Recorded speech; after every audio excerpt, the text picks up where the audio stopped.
Boa noite a todos, sejam todos muito bem-vindos a mais uma noite de atividades do nosso grupo Samaritanos. E para aqueles que estão nos acompanhando pela primeira vez, as nossas atividades, elas se iniciam com uma prece inicial, seguido de uma palestrinha sobre um tema da doutrina espírita. Após essa palestrinha é feito o estudo do Evangelho. Finalizado o estudo do Evangelho, passamos para o nosso momento de vibrações, onde direcionamos as nossas melhores energias para os irmãos mais necessitados.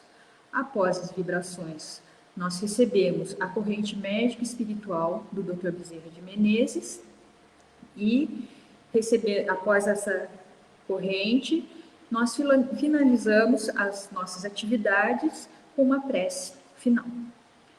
Então, vamos agora agradecer a Deus e a Jesus por mais essa oportunidade de estarmos reunidos, recebendo os ensinamentos através da palestra, que vão nos fortalecer espiritualmente para enfrentarmos as provas do dia a dia.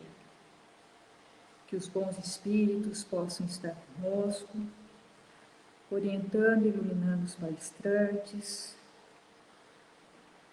e também irradiando toda essa boa energia que será produzida a todos os nossos lares, a todos aqueles que estão assistindo e acompanhando essa live. Que Deus e Jesus nos abençoe hoje e sempre. Que assim seja.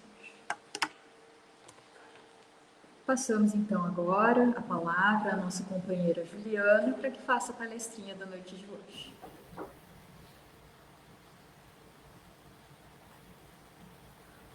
Uma boa noite a todos.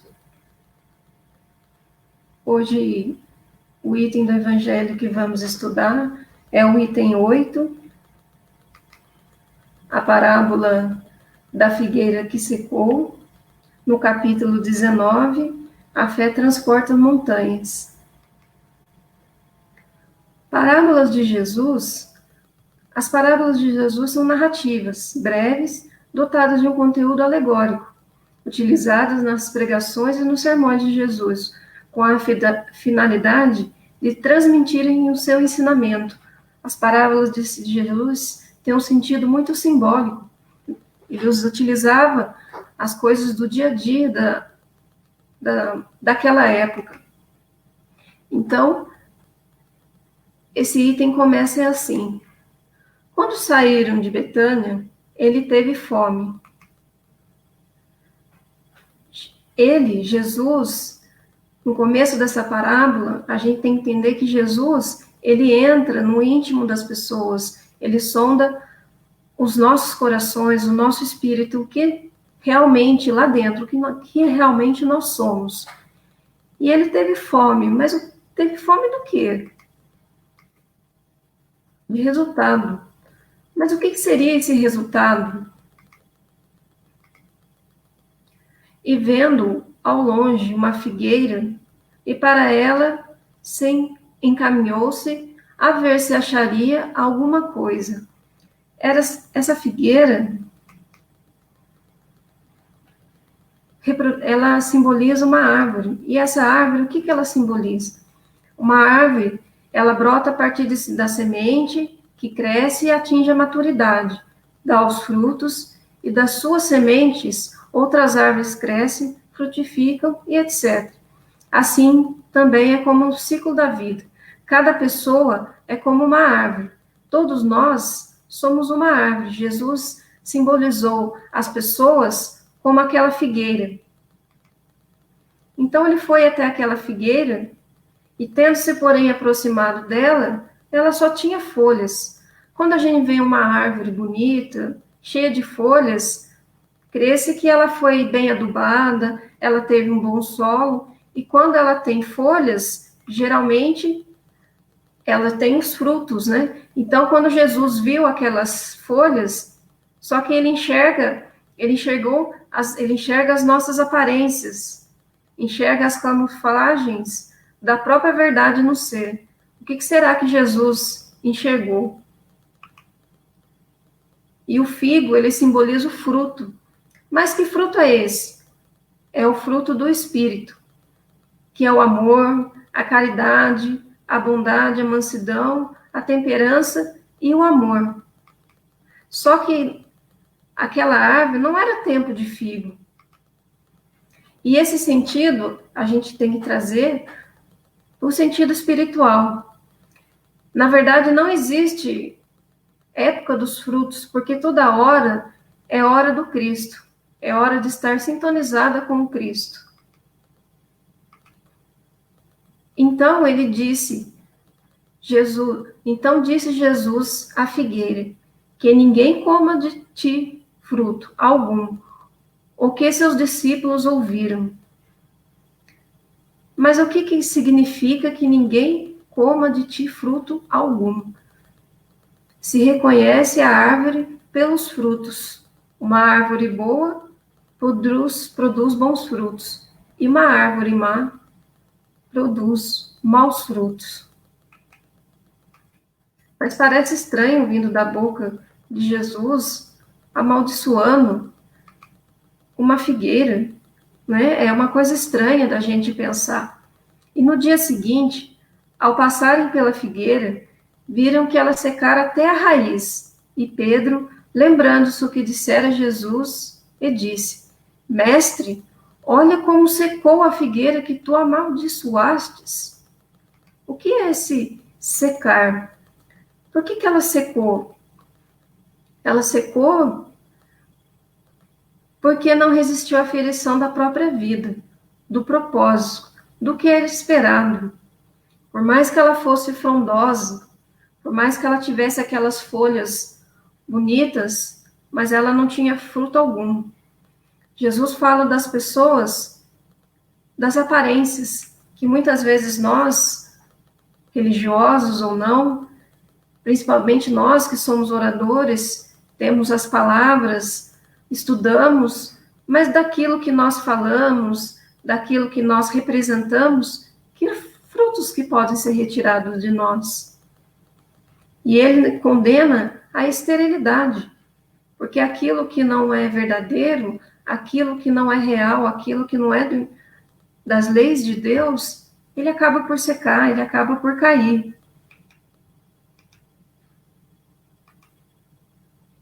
Então Jesus, tomando a palavra, lhes disse: Tende a fé em Deus, e digo-vos em verdade, que aquele que disser a esta montanha, tire daí e lance ao mar, mas sem hesitar no seu coração, crente, ao contrário, firmemente de que o que houver dito acontecerá, verá que com efeito acontece. Interessante que essa parábola, ela está no capítulo 19, a fé transporta as montanhas.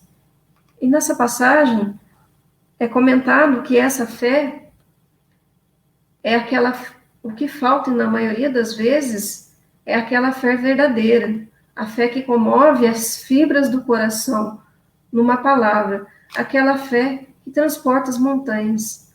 Será que nós temos realmente essa fé que nos comove, que nos faz vibrar intensamente nessa vibração do amor que é tão alta? Será que essas palavras, essa fé, ela só fica aqui no horizontal, fica nas coisas materiais? A gente fala tanto da fé, na questão da prece, de acreditar em Jesus, mas será que acreditamos mesmo em Jesus? Será que se encontrarmos Jesus, ele poderá tirar algum fruto de nós? E quando fala que a figueira é seca, é o símbolo das pessoas que aparentam bem, mas na realidade não produzem nada de bom.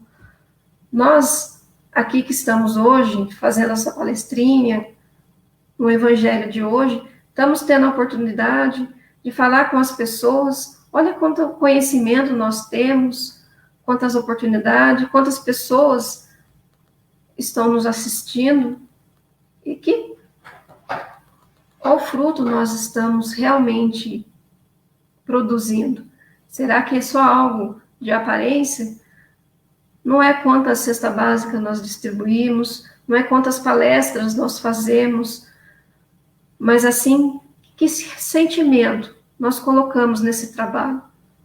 Que energia nós colocamos nesse trabalho?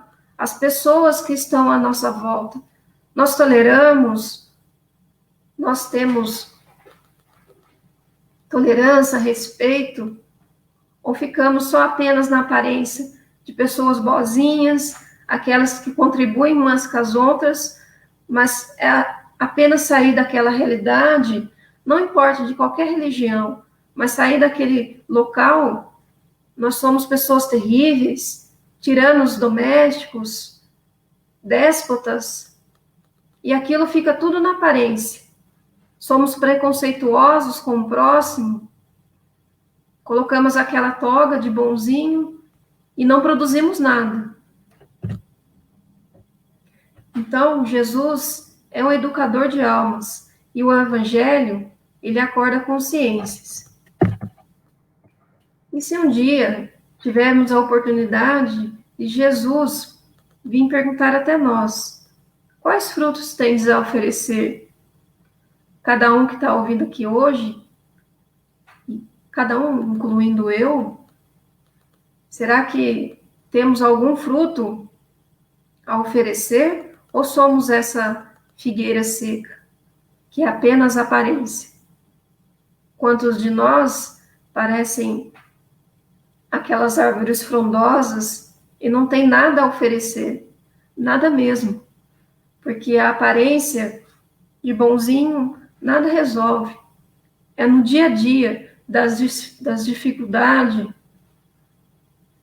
nas brigas, nas dissensões, aquelas pessoas que são postas no nosso caminho para termos compreensão, carinho, e não temos. Aquilo tudo que estudamos só fica guardado na nossa mente, mas não colocamos para fora. Aquilo não se frutifica, aquilo não vai para a nossa realidade. Estudamos vários livros, temos tanto conhecimento, mas em nada isso frutifica. Nada isso realmente tem alguma utilidade, algum fruto. Aquilo fica estéril, fica apenas nas páginas e não no nosso coração, não no nosso espírito. E queria agradecer por essa oportunidade do estudo de hoje, a cada um aqui que compareceu hoje, que está nos assistindo, e esse foi o nosso estudo de hoje. Que Jesus nos abençoe e que assim seja.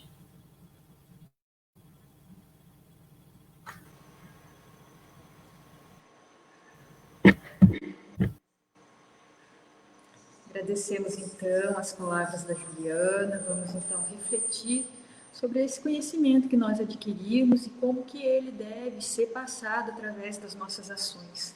Que tipo de fruto nós estamos oferecendo aos nossos semelhantes.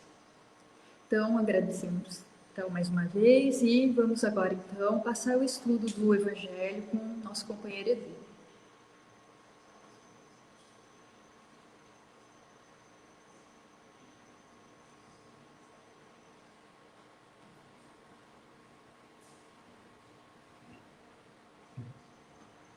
Muito boa noite a todos, é um prazer enorme estar mais uma vez aqui com vocês, nessa jornada, nessa noite abençoada, pedindo aos mentores espirituais que nos iluminem e nos guiem nessa explanação de hoje. Bom, hoje eu vou falar sobre o capítulo 10, Bem-aventurados que são misericordiosos, e dentro dele, do 1 ao 6, perdoai para que Deus vos perdoe e reconciliar-se com os adversários. Esse tema é um tema muito importante que nós vamos carregar em toda a nossa existência na Terra e nós precisamos realmente vivenciar de coração e entender e trabalhar cada vez mais. Então, perdoai para que Deus vos perdoe. E o que diz o Evangelho sobre isso? Eu vou ler um trechinho pequeno e depois a gente vai juntos aqui discutir um pouco. Número 1. Bem-aventurados os misericordiosos, porque eles alcançarão misericórdia, lá em São Mateus. Então, bem-aventurados que têm os misericordiosos, eles terão misericórdia. Aqueles que perdoam, aqueles que estendem a mão, porque eles receberão a misericórdia. Se perdoardes aos homens as ofensas que vos fazem, também vosso Pai Celestial vos perdoará os vossos pecados. Mas se não perdoardes os homens, tampouco vosso Pai vos perdoará os vossos pecados. Isso está ligado ao amar a Deus sobre todas as coisas e o próximo como a ti mesmo. Como eu posso querer algo, pedir algo, se eu não perdoo o próximo, se eu não consigo amar o meu próximo? E por último, que eu gostaria de estar aqui lendo para a gente começar a nossa explanação de hoje, se vosso irmão pecou contra vós, ide mostrar-lhe sua falta, corrigindo-o somente entre ti e ele. Se vos ouvir, terei ganho o vosso irmão. Então, se aproximando Pedro, disse Jesus: Senhor, quantas vezes devo perdoar meu irmão quando ele pecar contra mim? Será até 7 vezes? E a resposta do mestre foi: não te digo que até 7 vezes, mas até 70 vezes 7. Essa é uma passagem muito comum, que sempre falamos, né? Perdoar até 70 vezes 7. O que quer dizer isso, né? Perdoar um número de, 490 vezes? Não. Na verdade, o perdão é infinito. O perdão é a chance que nós temos para evoluir. O perdão é a chance que nós temos para o progresso, para aprender, para melhorarmos. Talvez, dos ensinamentos do nosso evangelho, perdoar seja o mais fácil de se compreender, né? Eu lendo aquele trechinho, ele é muito claro, né? Nós precisamos perdoar para ser perdoados. Só que é muito difícil vivenciar isso de verdade. Perdoar de coração. Realmente perdoar. Então a gente precisa entender muito bem o que significa e quais são as consequências do perdão, de se ter ou não, de se dar ou não. E precisamos vivenciar isso. Esse é um exercício talvez dos mais difíceis da nossa jornada. Cada vez que alguém nos magoa ou faz algo contra a gente, é natural que a gente tenha essa dificuldade para perdoar. O perdão, ele exige de nós, dentre tantas coisas, amor. Eu preciso amar ao próximo. Eu preciso ter compaixão. Eu preciso me esforçar. Eu preciso tentar transformar o que tem dentro de mim num sentimento puro para poder perdoar o próximo. E para isso a gente tem que deixar de lado o orgulho, o egoísmo, o rancor. Isso tudo está ligado. Nós precisamos trabalhar nisso. Um exemplo que eu gosto de lembrar, nosso amigo Chico. Chico, como todos vocês sabem, com sua bondade tremenda, incrível, gostava muito de animais, seguia os exemplos de Francisco de Assis, né? Ele tinha vários animais, cachorro, gato. E um de seus animais, um cachorro, ficou doente, muito doente. E podemos imaginar como era a vida de Chico, né? Atendendo a todo mundo até altas horas da noite, e tinha que tratar do cachorro, ir lá, botar comida, ir lá, ver se estava tudo bem. Então você imagina o sofrimento e os desgastes para o Chico, desse cachorro que estava muito ruim, muito mal. A irmã de Chico, pensando em ajudá-lo, vendo a situação daquele animal, e vendo a situação também do irmão Chico, resolveu, entre aspas, dar uma ajuda a Chico e sacrificou o cachorro. Meus irmãos, imaginem Chico Xavier, né, que lutava para a vida, que teve uma existência inteira aqui na Terra mostrando os conceitos da doutrina quando teve seu cachorro, entre aspas, sacrificado pela sua irmã. Por mais que não fosse do feitio de Chico, e Chico não fosse lá brigar, discutir, questionar, aquilo causou uma dor tremenda dentro do coração de Chico. Até uma inconformidade. Passado alguns dias, em uma conversa com Emmanuel disse a Chico, sempre com aquela disciplina de sempre: Chico, precisamos resolver isso. Tem uma nuvem negra em cima de você, atrapalhando os nossos contatos, atrapalhando o nosso trabalho com o plano espiritual. precisamos resolver a situação com a sua irmã. E Chico, mas eu já perdoei, não tem problema nenhum, Chico. Não é verdade. Você ainda tem essa mágoa no coração. E aí Chico pede ajuda mais uma vez de Emmanuel e diz, Emmanuel, como eu posso fazer para perdoá-la? E Emmanuel, uma resposta inteligente, diz, Chico, dê a ela algo que ela quer muito. Dê a ela um presente. Faça um bem para ela. E Chico ainda brinca, né? Diz, poxa, mas ela matou meu cachorro e eu vou dar um presente para ela. E Emmanuel diz, Chico, essa não é a minha regra. Esses são os ensinamentos de Jesus. Oferece outra face, vai lá e perdoa de verdade.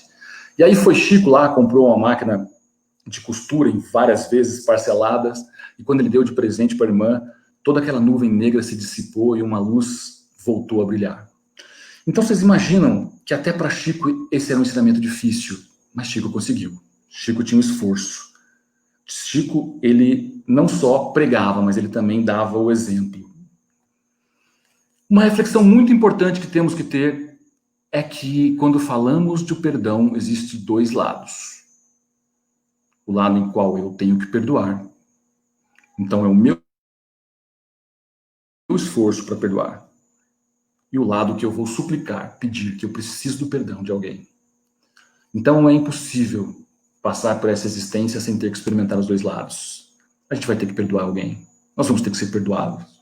Infalíveis que ainda somos. Nós vamos cometer deslizes e vamos precisar do perdão, ser desculpado por outra pessoa. Então é muito importante praticar essa empatia.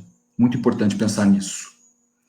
Falando no nosso livro dos Espíritos, quando indagados os Espíritos, poderemos sutilmente pedir a Deus que perdoe as nossas faltas. Os Espíritos nos ensinam que Deus sabe discernir o bem do mal. A prece não esconde as faltas. Aquele que a Deus pede perdão de suas faltas só obtém mudando de proceder.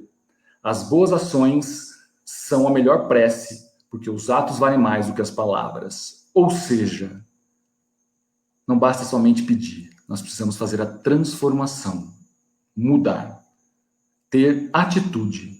Esses são os ensinamentos dos Espíritos. Por que estamos aqui? Qual é o nosso principal motivo nessa encarnação? Estamos aqui para evoluir, melhorar. Sempre tento me relembrar disso, das dificuldades que tenho para tentar buscar uma força, tentar buscar um entendimento. E como está ligado o perdão dentro desse nosso processo evolutivo? Que ligação tem? Imaginem, todos vocês, como que a gente pode progredir, melhorar esse mundo sem perdoar o nosso próximo? Sem perdoar, sem dar o perdão. Como podemos fazer uma oração pedindo a ajuda de Deus se nós não perdoamos o nosso próximo? Nós estamos indo contra o mandamento, contra o ensinamento. Então é importantíssimo começarmos a fazer essa revolução interna, de buscar o perdão, de tentar essa transformação. O perdão, além de tudo, ele tem um efeito terapêutico. Ele vai auxiliar, ele vai suavizar o tempo que estaremos aqui encarnados.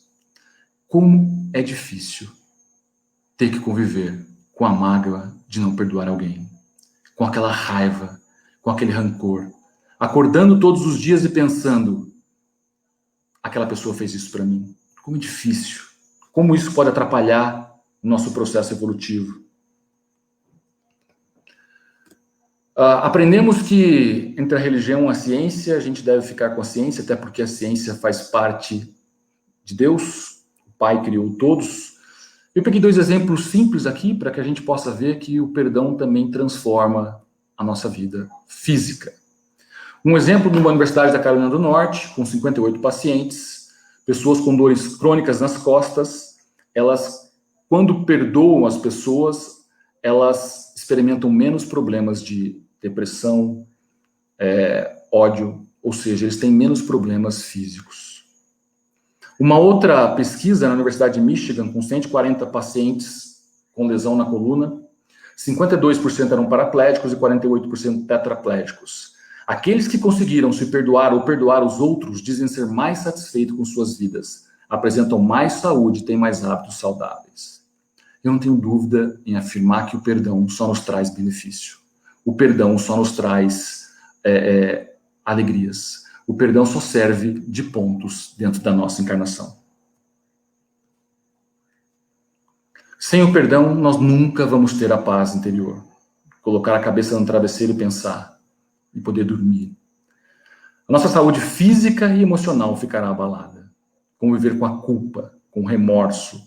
Mesmo que alguém fez algo pra gente e a gente, aquele sentimento de raiva, de rancor. Isso é muito ruim. Shakespeare dizia que não perdoar ou guardar mágoa é como beber veneno, desejando que o outro morra. Então, se eu não perdoo, se eu quero o mal do outro, é como se eu tivesse eu me envenenando, porque vai voltar contra mim. Vai voltar contra mim. É matemático. Nós aprendemos isso no nosso evangelho, nos nossos estudos.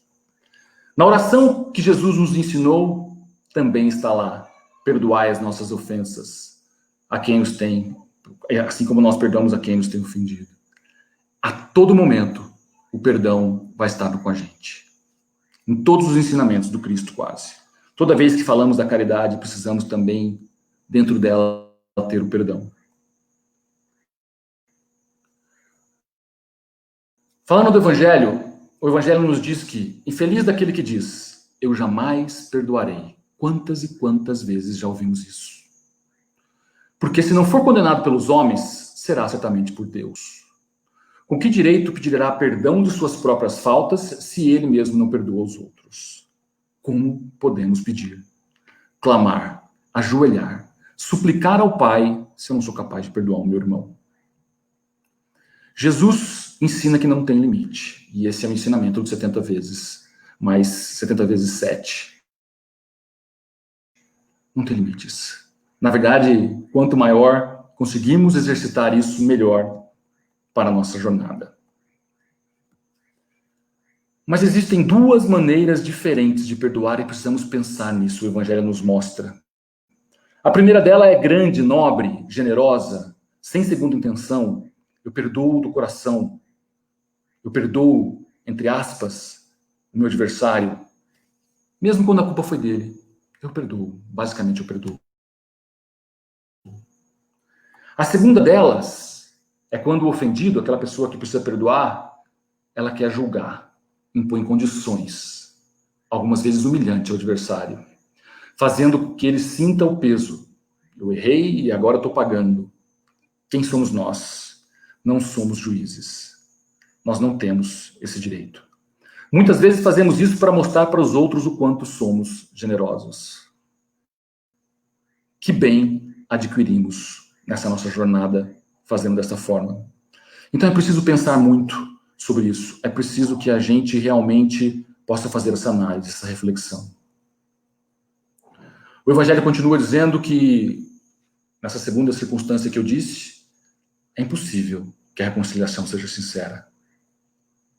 Isso não é generosidade. Isso é apenas para satisfazer o orgulho, o eu. E para mostrar para as pessoas. Está totalmente contrário à caridade. É onde precisamos trabalhar. Reconciliar com os vossos adversários é a sequência do nosso estudo. E aí precisamos pensar, meus amigos, pensar muito sobre isso. No nosso lar, André Luiz, numa cidade no interior, uma sociedade patriarcal, uma família de muitas posses, com muito dinheiro. André Luiz estudou medicina, o pai bem-sucedido, todo-poderoso, um coronel, com 2 amantes, e a mãe, na encarnação, dedicada à família, aos compromissos com Jesus, buscando sempre o melhor. Creio que todos conhecem a história. André Luiz, quando desencarnou, ficou um período numa zona que chamamos de umbral, ou numa zona onde precisaria de ajuda. Depois desse período, ele foi para o nosso lar. A mãe de André Luiz já estava num outro patamar, num lugar, inclusive, acima do nosso lar, por tudo que ela fez, por todo o trabalho que ela teve na Terra. E o pai de André Luiz com as amantes estava lá ainda numa zona terrível, nas profundezas, sofrendo. Impressionante que no fim da história, quando o André Luiz, numa conversa com a mãe, diz: mãe, estou tentando ajudar meu pai, mas é impossível, ele não quer, ele não consegue enxergar. Por mais que eu tente me aproximar, ele não consegue enxergar, ele ainda está naquela situação. E a mãe de André Luiz, que já estava num plano acima, diz o seguinte: não se preocupe, meu filho, já está resolvido. Eu vou voltar para a Terra para ter mais uma jornada, uma encarnação com seu pai. E André Luiz pergunta aí como ficam as amantes que ele tinha, que estão com ele. Elas serão nossos filhos. Ou seja, que exercício de perdão, né? Dessa mulher de voltar para a Terra, passar por aquilo, na outra encarnação, que eram inimigos, estar dentro do seu seio familiar. O Evangelho nos ensina que reconciliar-vos o mais depressa possível com o vosso adversário, enquanto estáis com eles no caminho, para que ele não vos entregue a juiz, e o juiz não vos entregue ao ministro da justiça, e não sejais metidos em prisão. Digo em verdade que daí não saireis, enquanto não houver pago o último centil. Enquanto não cumprirmos e pagarmos o último centil, aquilo que fizemos para o outro, nós não vamos conseguir o processo da evolução. Por isso que é importante perdoar agora, não sabemos o dia de amanhã. Imaginem quantos e quantos e quantos obsessores passam de uma vida para o outro e seguem perseguindo os adversários por não ter aproveitado o momento agora. Não sabemos como vai ser. A prática do perdão, ela tem um efeito moral, o efeito material. A morte não nos livra dos nossos inimigos. Sabemos que não termina aqui. Sabemos que a jornada continua, então nós precisamos tentar, buscar, mesmo que eles ainda não queiram, a reconciliação aqui e agora. Não seja fácil para mim, para cada um de nós que estamos nos escutando em casa, mas é necessário. É um ensinamento. Espíritos vingativos perseguem muitas vezes no além-túmulo. Eles guardam rancor, toda a falsidade, e tem um provérbio que diz: morto animal, morto veneno. Então, meus amigos, precisamos depressa buscar reconciliar com os adversários. Quando Jesus recomenda que reconciliemos o mais cedo possível com o nosso adversário, não é somente objetivando apaziguar as discórdias no curso dessa nossa vida atual. É que ele não quer que elas se perpetuem por mais e mais existências. É um aviso para que a gente. E nós não vamos sair e terminar essa jornada quando não for pago tudo que foi feito. Não cai uma folha de uma árvore se não for da vontade do Pai. Chegando ao fim desses evangelhos de hoje, eu queria convidar vocês para uma reflexão muito importante nessa nossa jornada, nesse momento que a gente vive, numa frase de André Luiz na Agenda Cristã que diz: qualquer viajor que fixar o olhar no caminho demasiado para baixo e nas pedras, em pouco tempo ele só vai ver pedras. Esses somos nós. Essa é a nossa viagem. Vamos olhar para frente, fixar o nosso olhar lá no horizonte, pensar em Cristo e buscar os ensinamentos, buscar perdoar sempre. Não é fácil, mas estamos aqui porque somos capazes. Muito obrigado, que Jesus ilumine todos nós.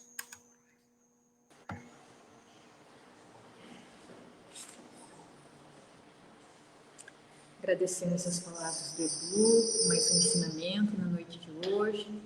E vamos refletir sobre isso que aprendemos, né? Colocar em prática o perdão em relação ao próximo, para que não sejamos a figueira seca da qual a Juliana falou. Então agora vamos passar para o nosso momento de vibrações. Esse é o momento no qual iremos direcionar os nossos melhores sentimentos, as nossas melhores energias para todos aqueles necessitados, juntamente com a espiritualidade superior que acompanha as nossas atividades. Vamos então vibrar em favor de toda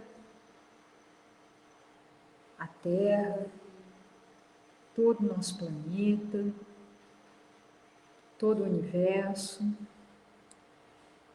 que essas melhores energias sejam direcionadas também a todos os governantes, aos governantes dos nossos estados, do nosso país, que de alguma forma sejam iluminados a fazer o melhor por todos nós. Que essas energias também possam ser direcionadas a todos aqueles mais necessitados que nesse momento se encontram nos hospitais, nas creches, nos orfanatos, nos asilos, e também aqueles irmãos que se encontram em presídios e em casas de custódia. Que essas nossas melhores energias sejam direcionadas também àqueles companheiros que se encontram nas ruas, sem lar, sem abrigo. E vamos também direcionando as nossas vibrações aos nossos lares, aos nossos familiares, amigos, entes queridos. Que essa energia boa também seja direcionada àquelas pessoas com as quais não simpatizamos, a fim de que um dia tornemos amigos. Que a paz de Deus, de Jesus, se expanda e seja derramada sobre cada um de nós, hoje e sempre. Que assim seja. E agora então vamos passar para a nossa corrente Dr. Bezerra. Esse é o momento em que a corrente médica espiritual Dr. Bezerra se faz presente com cada um de nós. Eles nos trazem todas as energias benéficas e curativas do espaço, a fim de que cada um seja beneficiado por elas. Nós te rogamos, Pai, de infinita bondade e justiça, o auxílio de Jesus através de Bezerra de Menezes e suas legiões de companheiros.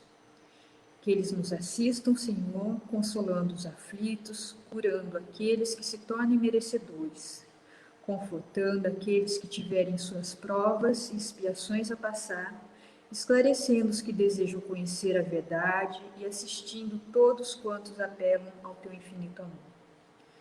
Jesus, estende tuas mãos dadivosas em socorro daqueles que te reconhecem, o dispenseiro fiel e prudente de teus santos espíritos, a fim de que a fé se eleve, a esperança aumente, a bondade se expanda e o amor triunfe sobre todas as coisas. Bezerra de Menezes, apóstolo do bem e da paz, amigo dos humildes e dos enfermos, movimenta as tuas falanges amigas em benefício daqueles que sofrem, sejam males físicos ou espirituais. Santos Espíritos, dignos obreiros do Senhor, derramai as graças e as curas sobre a humanidade sofredora, a fim de que as criaturas se tornem amigas da paz e do conhecimento, da harmonia e do perdão, semeando pelo mundo os exemplos de Jesus Cristo. Que assim seja. Então, meus amigos, a corrente médica do Dr. Bezerra, ela se despede de nós, nos deixando a paz de Deus e de Jesus. E agradecemos a presença de todos por mais uma noite, pela companhia. E aqueles que se interessarem, pelos nossos estudos, aqui no link abaixo tem o endereço do nosso e-mail, é só fazer o contato através do e-mail que os coordenadores irão entrar em contato. E fica então aqui o nosso agradecimento mais uma vez, que possamos estar juntos na próxima semana, que a paz de Deus e de Jesus esteja com todos nesse momento. Que assim seja.